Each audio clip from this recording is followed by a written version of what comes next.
the. Rawr. Well, you can maybe you can say hi and go ahead and. Shall we introduce some I feel like context here? you're the host a little bit of the third option. Why hello, The third option. I'm Michael McDonald, and welcome to the third option. The third option. And I'm here today talking to my friend Dave Booda. The only guest that you have. Actually, I've had one person once said, like, I want to be a guest on your show. Like, I have a show. The third option as well. Oh yeah, nice. Yeah, it was Melissa Ford. Like after it'll be on topic today. After some things that you said about the coaching industry, she wanted to be on my show and have a conversation with me. You could say you can do that, but you have to disagree with me on something, and then bring it or something. I don't know, but or maybe it's just I think that's more our dynamic. Yeah. Okay. It is. So it is. Yeah.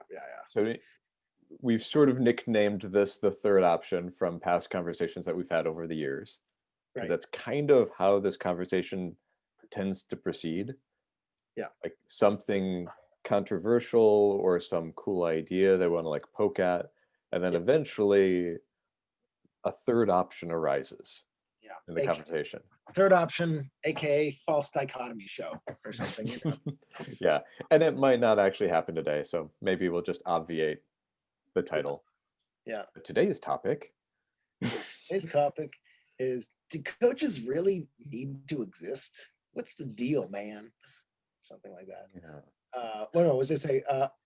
Coaches shouldn't exist. Was that it? Yeah. It was more like one of your article titles, like coaches shouldn't exist. Right. Something to immediately. I haven't written that one yet, but I did write challenge people.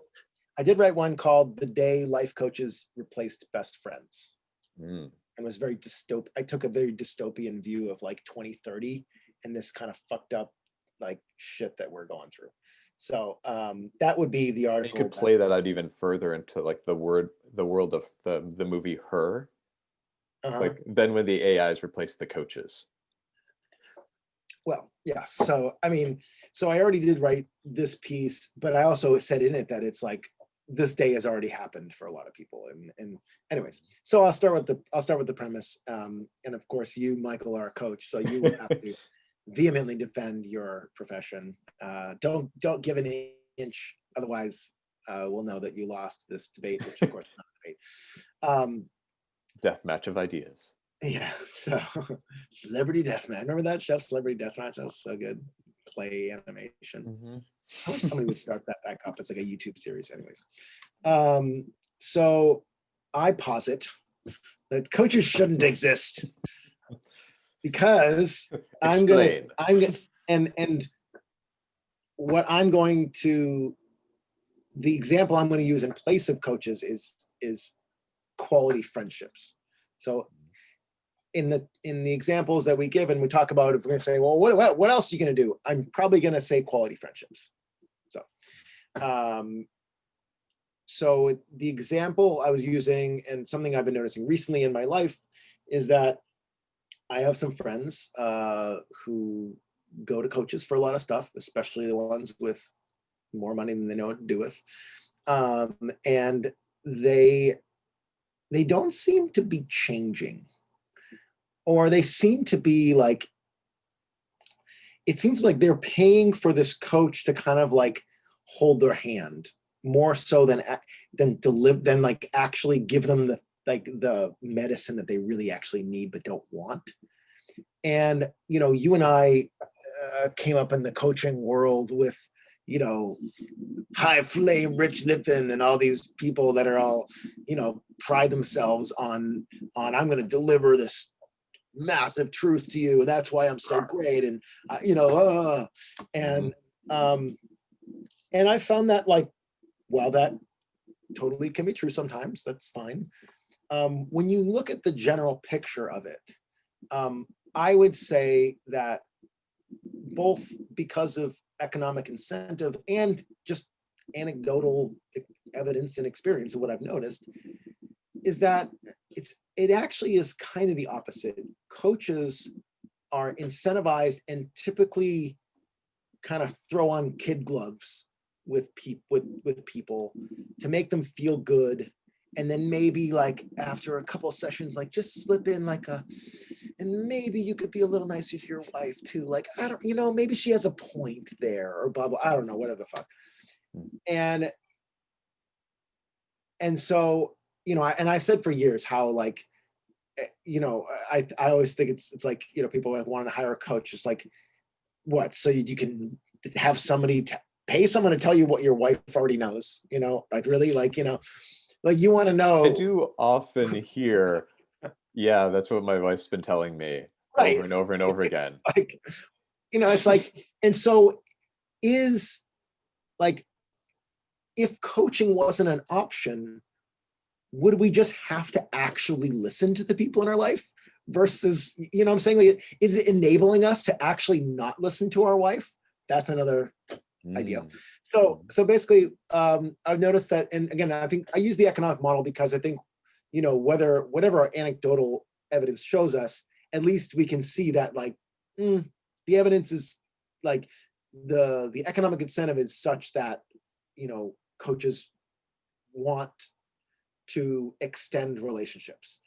If they get you an initial call and they just solve your problem, are you going to come back as a client? Now, some people say, well, yeah, because then they find you're so useful and they want to come. I don't know, whatever.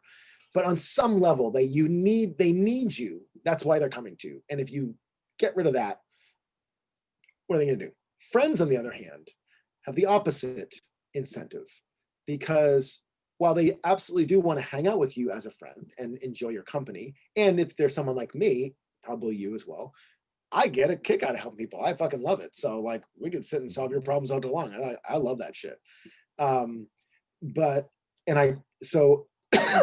I'm actually incentivized to just totally kick ass and have you leave in 2 hours being like, I got this. I'm good. I don't need to check up. I mean, yeah, there may be some things that are going to be hard to implement, but like, I feel like I really got this. And so economic incentive wise, 1 point for friends, 0 points for coaches.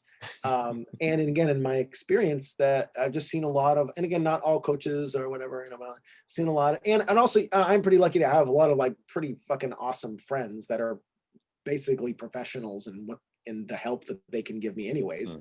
So I get that I'm also privileged in that, like, I can kind of get these services for free whereas the average person maybe doesn't have access to these people. And so, but I also think we don't like, collectively, we aren't really putting enough emphasis and work into our relationships. So we're actually, that is something that is absolutely missing. And we compensate for that because we spend too much time at work, and then we use the extra money to hire people when we could just not hire people, work a little less, and be happier. All right, go ahead. Cool. Yeah, there's like multiple threads I'm trying to keep track of now here too, which is great. Like, that means like lots of good conversation.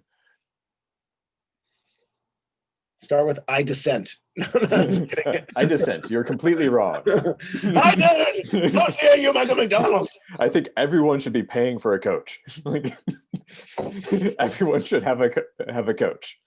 If you don't have a coach, you're a loser. If you don't have a coach, you're dead to me.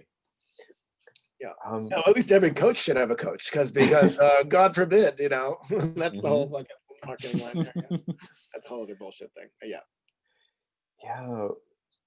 There's a part that I want to begin with actually agreeing with part of it. And it's a partial agreement. Damn you. Sorry, I'm breaking like the format that you wanted, but in a way, that's my disagreeing with you by agreeing with you. See? Yeah. Oh yeah, I know your moves. I'm gonna agree with your agreeal. Okay, that'd be radical.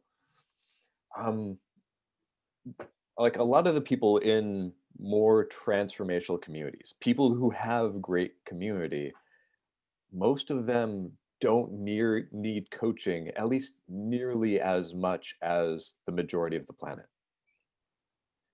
Because most people don't have good community. A lot of people's, and a lot of friend circles, a lot of people's friendships are more not actually deep support, not actually listening. There's a lot of people there who will just commiserate or sort of complain with you, they will have less impact than a bad therapist that just sits there and listens.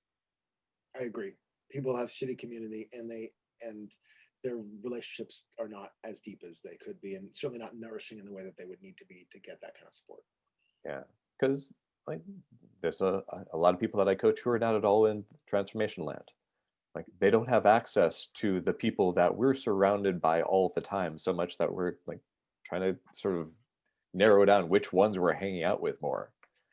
And they don't encounter these people at all, except Yeah. for like the coach that they've hired. So that's one thing, like the access to like good transformational community by being able to hire someone from the transformational community. Um, I think so. I think your points are much more prescient amongst transformational conscious community, people hiring coaches there, coaches hiring coaches. Um, like that's more fuzzy territory because there's the people outside where it's like they need help.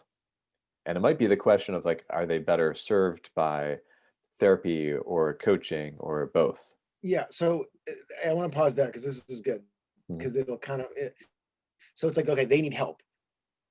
Do people in tribal Africa need iPhones? That's kind of how I feel it Mm. about, like, I think that I'm also questioning the usefulness of the human potential movement, California transformational self-help world. I'm questioning the usefulness of that to begin with. Mm. I'm also I would not make the argument that that is like pizza and it's just always good. I think that there's actually like that. It's a, and I use the iPhone example because it's like we just assume like iPhone better than no iPhone. So we go to Africa and we're like, you don't have shoes, let's get your shoes instead. But we don't realize they're actually, their feet are tough and leathery and they can actually, or like, you don't have an iPhone, let's get you an iPhone. Now your life's better, right? Great, next village, and so it's like, I I don't like, I think people that don't have access to this stuff unfortunately may have to go through this process of being part of the community and then realizing they don't need it. But I wonder, like, sometimes, like, especially because they're often in a community, they're often actually experiencing a tribe, maybe more so than like transient California people. And so it's like, do we, we take them away from their families and bring them into our masterminds, and then they're all alone and they need coaches and they need to make more money. And then but it's like, in a way, kind of returning to that innocence sometimes. So. Yeah. So I'm coming up with like two questions that I'm guessing might tie together some of the things we've been talking about. Like one is, and this can't be universally answered, it's more of a range. Like, does coaching actually help? Mm. Is someone actually better off from working with a coach? Like, that's a nice big juicy question with a lot of directions to explore. I love that. Yeah. And I mean, that's something I explore a lot as a professional in that, because And what would it mean for coaching to work? Of course, yeah, right? What and is that's how do we know if it and does sometimes it's work? very different than what they come in with. Like there's a lot of sub questions, but before we go into that direction, there's also a little bit more specifically. Um, does like, and actually there's different forms of incentive. There's different situations of economic incentive. Like actually like where are the upsides and where are the downsides of paying for coaching?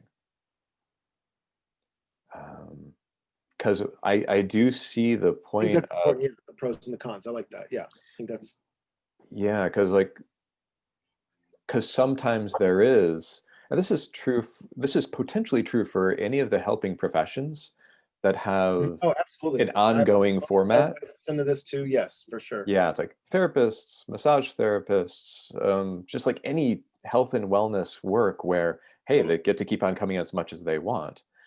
Right.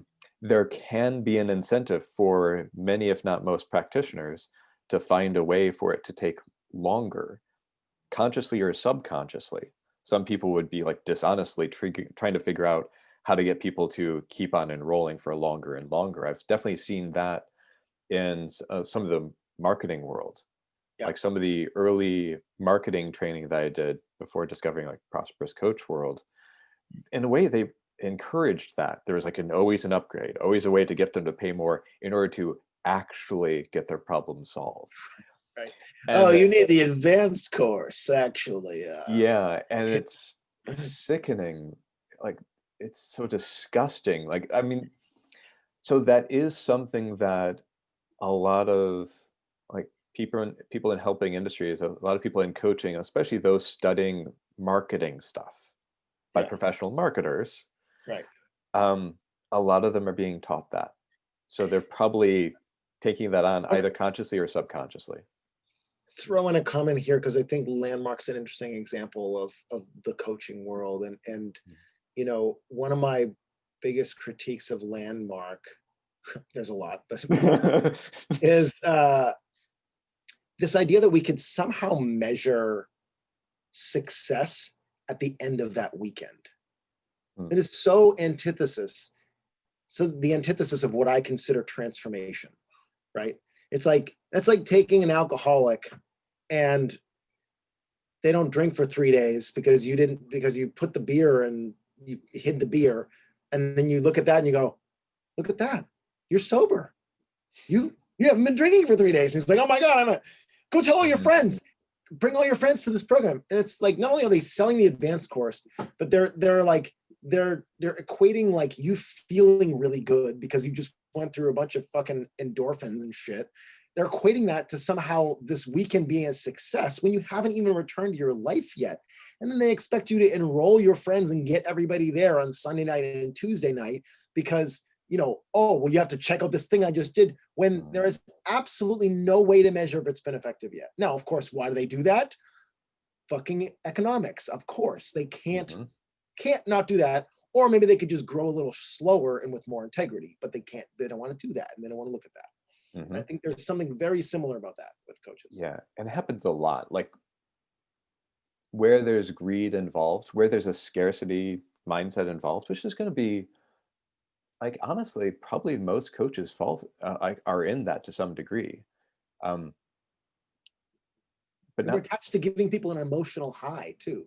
And this is, again, I haven't done a lot of Tony Robbins stuff, so I can't really say, but like, it reminds me of Tony Robbins-esque stuff. So I can't say, like, I'm not directly critiquing him, but it's like, if we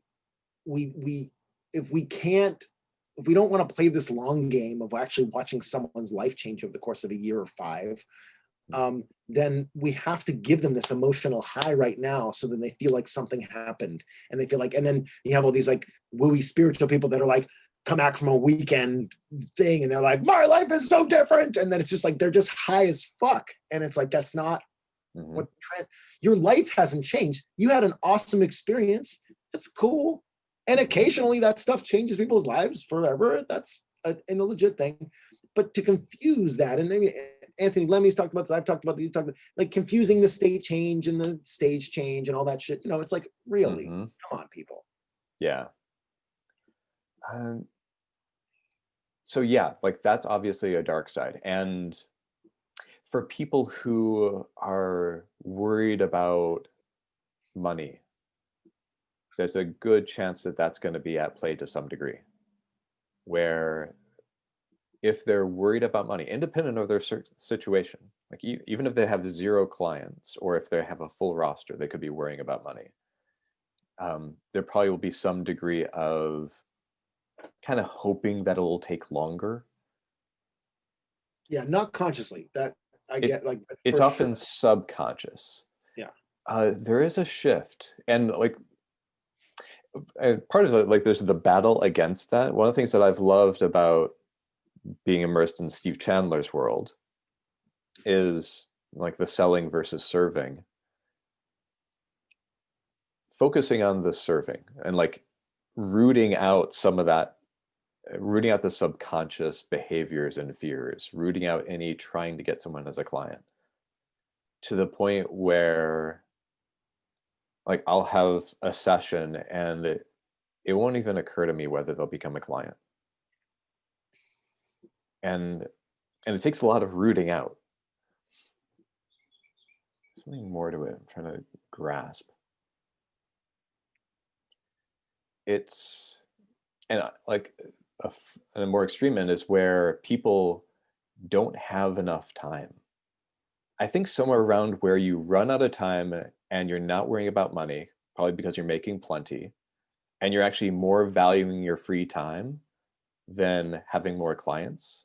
And if you've got like more interest than you have time for, and you're starting to get like picky, like that's usually territory where any remains of the trying to pad the amount of time or trying to get someone to keep on going, like we'll start weeding away at that. Because I don't know, like for me, it works where I want to make sure that they have as big a change as possible. I don't want them to sign up with me initially, and usually I want to make sure that the change happens after the session, not during the session. It's like, okay, go away, and we'll check in to see if anything actually changed. Like it's an obsession.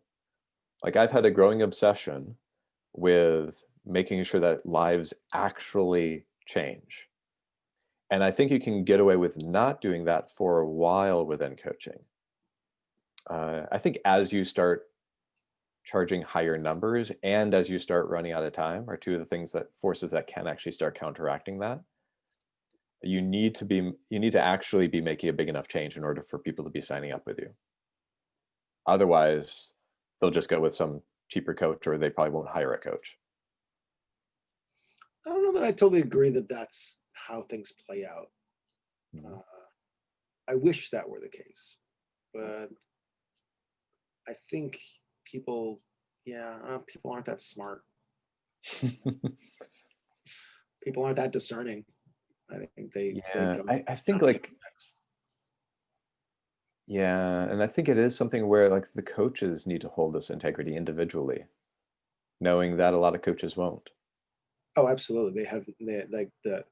It's you have so much power as a coach in that way, and people they'll believe anything.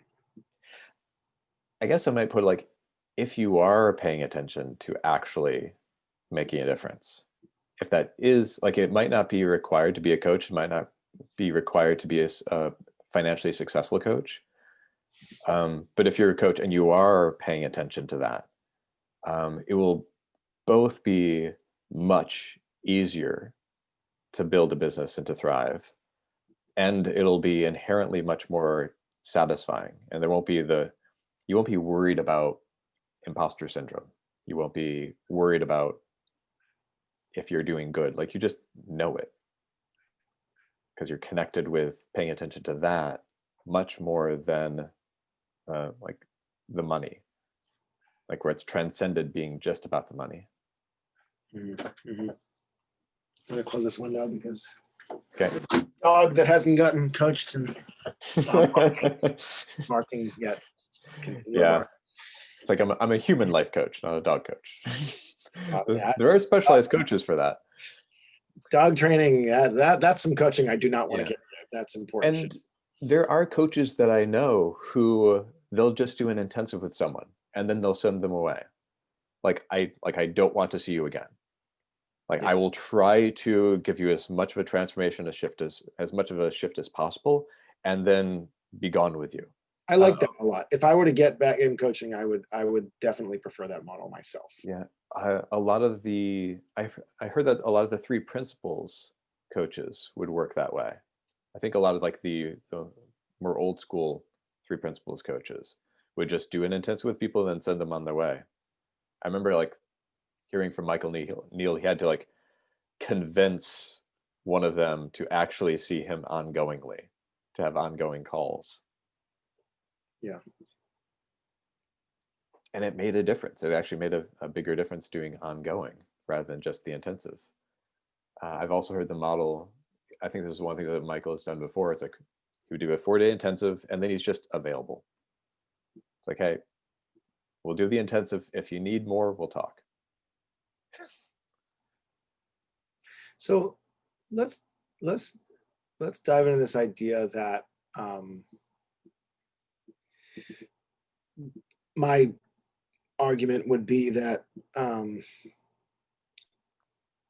the availability of coaching, especially let's just assume that the person we're talking about has got plenty of money. Like they can throw a couple $1,000 a month around and it doesn't mean anything to them. So what I've noticed, and I have a handful of friends like this now who live in Southern California, in San Diego area, they've got plenty of money and they love to solve all their problems with coaching. And I noticed that they don't have great friendships. And that's not true across the board, but it's true enough that there's a link. I think there's an actual link between their situation, and this could be just a wealth thing, but like I wonder, like, what would these people do if coaching weren't available? You know, and here's like, I mean, a little weird example, but like, you know, I drove someone, I think maybe you know him too, I don't know, one of our a friend of mine who's got more money than God, and I was talking about how important it is, like, or how much is missed by taking an Uber to the airport instead of asking a friend for a ride. Not just, you know, because you have the time that you get to bond with someone, lean on people, ask them for help, but also like you're, you know, traveling across the country and coming back is actually a significant thing for human beings. They used to actually throw parades for people when they did that shit like 200 years ago. And that, you know, when you come back home, like having someone to actually ask you about your trip and all this kind of stuff and care about you and give you a fucking hug at the airport. And, you know, like these are all, there's so many human needs that are missed by this Uber world. And I don't know if he took taxis to the airport before Uber, but of course, now that, you know, ride shares are a thing, it's just a lot more people are doing it, whether it's actually that much cheaper or not. I don't know. I never took taxis before Uber. So I drove him to the airport the other day, you know, and he was like, "You want to drive my Tesla?" I was like, "No, I'll drive you in my car, and you don't have to pay for the gas. It's okay. I'm just like, I care about you. We can catch up. It'll be great." And it was just like novel thing for him. It was like taking him up to like, you know, a fucking like overlook of the city. It's like, "Oh my God, this is beautiful." It's like, yeah, this is a cool experience. You don't have that often, driving you to the airport, dropping you off, giving you a hug, wishing you, you know, have a great flight, all this stuff. And it's like, if taxis and Ubers weren't available, that's exactly what he'd have to do. Doesn't matter how much money he has. He would have to call a friend and say, "Hey, can you drive me to the airport? I can't drive myself to the airport." And long-term parking wasn't available, of course. I forgot about fucking long-term parking at airports. And We're not worriing about the details. as I've said in, yeah, well, but as I've said in, I forget, another essay or something, but it was like, I called it the saddest parking lot, because in San Diego, you know, the off-ramp to the 5 near the airport, you can just see this humongous parking lot right over the airport. And you're like, where are all these cars? It's like huge fucking parking lot. It's to me, it's the saddest parking lot in the country or anywhere, but in the city. So it's like, okay, long-term parking, you just absolutely have to have somebody drive you there. Kind of like if you were like going to get like no, I don't know. There's other ways around that too, but no parking lot, no Uber, no taxi. Gotta ask a friend. Their life would ostensibly be better. I absolutely believe that. Yeah. Now, are there some cases that, you know, okay, it's absolute emergency, you just cannot, whatever, fine, yeah, you know. So is the availability of coaching, if I could snap my fingers and people couldn't go to coaches for some of these problems, it's not like they would just sit around and cry about it. They'd have to actually do something else. And the something else they would do is maybe gather a group of friends and start a mastermind around it, or actually lean on a trusted friend to talk to someone who's an elder. Like, God forbid we get wisdom from older people these days. Like would any of that stuff happen? And is coaching like making a wall to that? All right, I'm done. That was a lot. You can talk about. I think that question is much more relevant within more conscious circles than with most of the world. I honestly think that most of the world, or at least most of the Western culture that I'm familiar with, would sit around and cry about it. Like, Yeah. If the people around them don't have more consciousness than they do, then nothing's going to happen. It's going to be an echo chamber, if not worse. It might, like, they might even be higher consciousness, and just like being surrounded by people who are lower consciousness might drag them down. So Well, okay, so let's break down. I think, okay, I get what you're saying. Maybe let's break it down into, like, you know, I'll look at my life. Like, if somebody came to me seeking help for their physical body, mhm, I'm not that great at that. Like, they're probably going to get a low consciousness dude or something. mhm, Someone comes seeking help with their relationships, or, that kind of stuff. Well, like, I'm a pretty high consciousness guy, relatively speaking. So mhm. health, wealth, and relationships, physical health, mental health, romantic relationships, platonic relationships, business building, wealth management. Like, I think there's a bunch of different lines of development here. And I think in any good friend group or community, you have people that are better than you in some areas, may not be overall. So I guess I want to throw that Yeah. nuance. And part of it's like, when I've started working with people who like haven't been doing the trainings that I've been doing, or have been in the conscious communities that I'm doing, part of me often has the feeling, it's like, oh, thank God that you found me. Or and like people who just like work with good people who work with good coaches that I know. Yeah. Um, that's where there's like some discernment. There's some coaches where they're just being helpful and it's kind of nice, might be worth it. Um, and there might be like a little bit of like friend substitution there. Actually, I think a deeper cut might be is like, are coaches willing to like also take on the responsibility of trying to put themselves out of the job?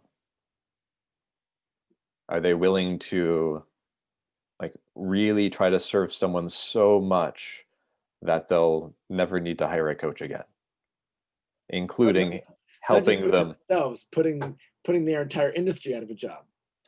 I Not like that. really, because there's so much more need, very like not much demand, but there's so much more need for higher consciousness than there is adequate, like good quality supply. See, I guess I, I disagree a little bit in that, um, I think the problem is we don't we don't know, not what higher consciousness looks like, but it's like we are so we're so intertwined with the market that we don't know how to value things that don't have a price tag. And I see this a lot because I I like helping people, and I make myself really available for lots of people. And I know some of the areas that I'm pretty damn good at helping people with. So, and whatever.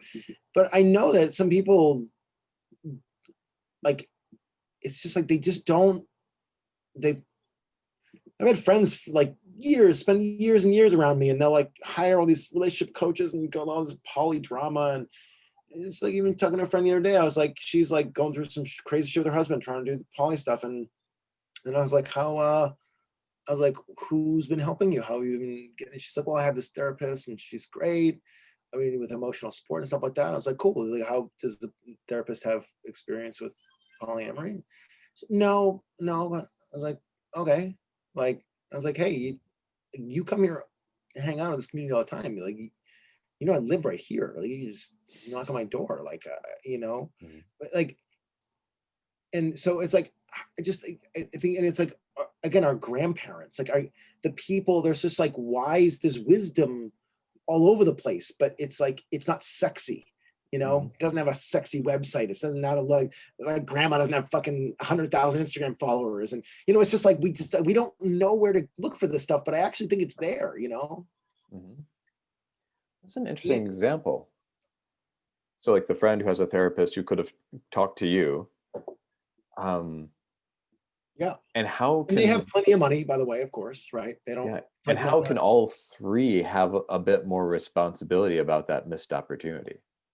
The therapist and your friend and you, like, all oh, have more that's one of the things responsibility. I do at the end of a lot of these conversations when people come to me, and I'm not trying to shame them into not coming back to me, but I'm saying to them, like, I ask them, like, who else do you have to talk to about this issue? You know, and a lot of times it's like not many people or one, or I don't know. And I'm like, cool, like you need a list, what I call the people you can call 2 in the morning list. Like you need a list of people that are there for you. And that list needs to be at least 5 people long. You know, I actually keep it on, I have on my favorites on my phone, I have those people. I have like my, you know, mom, dad, sister, and then those 5 people or 6 or however many there are. And I just like I remember, like, because I want to remember the importance of having that for me. That's like such an insurance policy for my mental health. And Yeah. I ask people, I confront them with that. I'm like, who do you have to call? What's going on in your life? Because you can solve this problem, but your boat still's got this big old fucking leak in it, you know? And again, like you said, the responsibility of coaches, I think, is to confront people about that and be like, you can't have just me to call. But that's not good for business, right? In a sense, like that's like a, you know, Well, show's the thing gut. is, like I think it is good for business. You can damn contrarian you. I think it's bad for business when you're coming from like the marketing mindset, where you're trying to get this person to pay for more coaching. I think it's really good for business where you're oriented towards impact. I mean, I think so too. But Because it, like, then it's virtuous. Like if I change someone's life in one session, I don't care. Like they don't need to pay me anything for that, for like initial coaching session. It's like, okay, awesome, cool. You're now just a testimonial, and you'll probably refer people to me because a sure. miracle happened. And if miracle happens every single session, then I probably will start charging for that individual session. And it's like you only need one session. Yeah. Like it works because the focus is on making a difference. Yeah, no, I mean, I I absolutely think that you're right. And I think there's a It looks almost painfully for you to say that. It's like, and I said and really quickly after it. but Um, it's just like that's, you know, we're human. Like we're those incentives are playing on us, whether we're, you know, it doesn't matter how awesome we are. Um, that, you know, that's just subtly there, I think. yeah, I think it varies how dominant it is, though. Sometimes it might be playing out really strongly, and sometimes it's playing out barely at all. Like there's plenty of people who are not paying attention, who don't care. Probably some people who'd be paying more attention to the Okay. money. So there's the coaching industry is huge, right? Mm-hmm. Uh, you have some coaches who are trying to work themselves out of a job and some aren't. Mm-hmm. So if we could, you know, not that we can assess this on this grander scheme, but Well, the if thing I were to is, wipe out all coaches, all coaches. would it be, would there, like, our coaches as a whole, including all the assholes and all the amazing people, as a whole, how are we doing? I think as a Because it's not whole, like, you know, yeah, I mean, yeah, I yeah. think as a whole, it's like we're doing a lot of good. And I think it is valuable to poke at it. Like there's some of these, like, because really it sounds like a lot of this has been it's like, hey, by being supported in this way, are we creating some dependency or weakening the opportunity to create that support ourselves within our lives? And shouldn't the coach or therapist be helping that happen? And hopefully a coach or therapist would help that happen. And yeah, Kind of so like we're like antidepressants. yeah. It's like, So or as noticing like any a good name for dependency, that. you Like, know, and it should be kind of training wheels for getting off of it. yeah, because I love that coaches, you basically are hiring someone to be that lifeline. In some ways, you are hiring someone not really just to be like a friend like they already have, but be like a more something more conscious than just a friend. Like, because you're just in that role of space holder. This brings me to another point, which is I can see like another article appearing on your face right now. I mean, I've used this point in Sure. articles before, which is like, one of the biggest downsides, I think, of hiring therapists, coaches, whatever in this realm is that we can control them. Can't control our friends. If I hire you and I don't like what you have to say, Mhm. I can just say, like, I can either try to manipulate you subtly or overtly with money. But I think a big reason people hire those professionals for those roles is because they actually, it's a need for control, and that what we cannot have, what we don't have with our friends is that, and it's scary and vulnerable, because like I have to go to my friend and be Yeah. like, hey, I think my wife, I don't like, it's bullshit. And they might be like, you're bullshit. And you're like, oh shit. Like I wasn't ready for that truth Yeah. bomb. You didn't sandwich it with an appreciation, like, so. I would say the opposite, but in a slightly different context. All right, give me your opposite context. What do you got? Because for one thing, like it immediately struck me, like most of my coaching is helping people let go of trying to control things. So like, yeah, and Of course, because a the people lot who don't of need that their aren't hiring people, yeah, and well, and a lot of their social contexts are reinforcing their controlling. Yeah. There's a degree of they just like being with, but like their personality hasn't shifted much in their social sphere, which usually like is fairly fixed, not changing a lot. So they're kind of in a current mode pattern for quite a while. So a lot of coaching is helping people let go of control. Or at least that's a common exploration to go on. Well, it makes sense Yeah. if control freaks are rushing to coaching, that would Yeah. be a thing. And if it's playing out within the coaching relationship, like, and this is one of the areas where most therapists are better trained than most coaches in order to catch when some of the potential content and direction for the coaching therapy to explore is happening in the relationship with the coach or therapist. Beginning coaches don't often notice that as quickly because there's a little bit more they're more informal. They're not realizing how what's going on in the relationship is also content for the coaching. Mm-hmm. And the therapists, actually, different therapies have different approaches to that. Sure. More classically, they try to be not human, which I don't really recommend to those therapists. Sure. But the ones who are able to watch it, point it out, roll with it, see like, hey, it seems like there's sort of this dependency thing. Like now, instead of you having support, you're coming to me. I mean, I've Mm-hmm. I don't know, knocking therapy is tough because I haven't had a ton of experience with it, and I know there's a lot of people that would be like very upset, Mm-hmm. But I do watch a lot of people, do this week after week thing with the therapist, and I wonder, is that like, has this thing run its course? Is like, are you, what do you, and again, is it becoming a substitute for something that you actually need to be creating in your life? And if it went away, much in the same way that, like, necessity is the mother of invention, like you want to figure out how to get those needs met, like necessity would be a great way.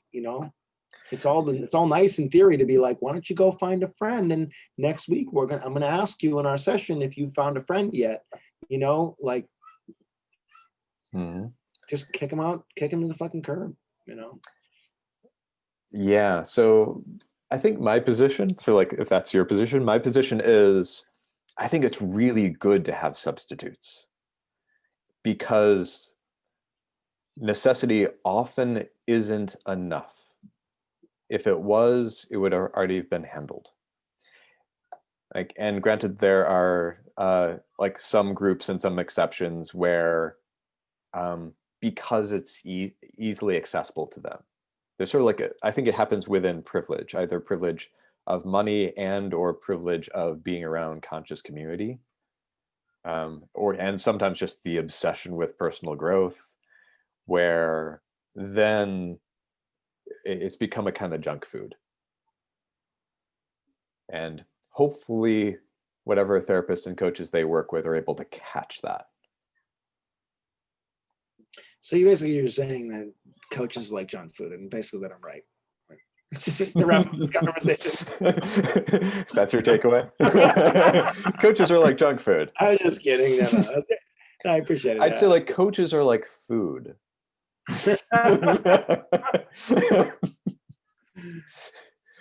Yeah, that's probably like food, period. It's like, okay, that doesn't quite work either. That's too broad. Very broad. Yeah. But yeah, so I like from my standpoint, I realize like most of what I've been speaking to is like coaches consider this, take more responsibility. Don't come from neediness, like focus on impact and helping, like try to put yourself out of the job. And like my experience so far is like, if you try to put yourself out of the job, like better, more subtle things, like the conversation just shifts to better and more subtle things, or you just run out of runway where it's like, I don't know how to help you anymore, and like make them go away. Yeah. Like send them on their way. Like you're like get an agreement with them to not hire a coach for a while and just or arrange their life so that they have all the support that they need. Yeah. Cool. Yeah. Well, let's do one takeaway, something that you argued that I thought was a very good point. Maybe we'll do like one of each. Feel like a nice ending. Okay. I appreciated the emphasis on what life is like outside of our bubble, and what like maybe most of America, or like the like really highlighting that some people don't have access to what we have access to, and that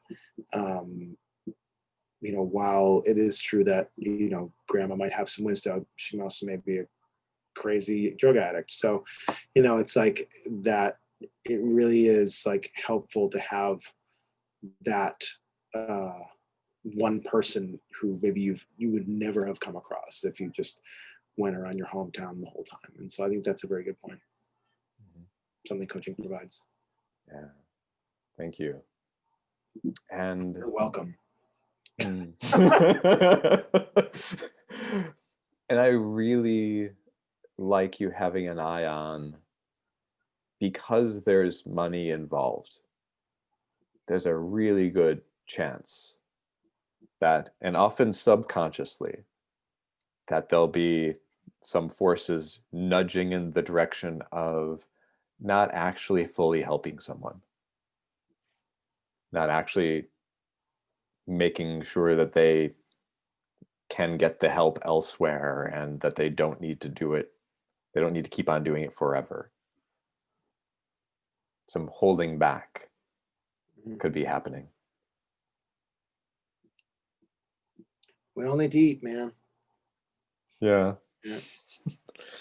Make that money. I know that. You should tag Stephanie in this. I think she'd enjoy watching it. Yeah, I'm sure she would. Here, stop it now. Yeah.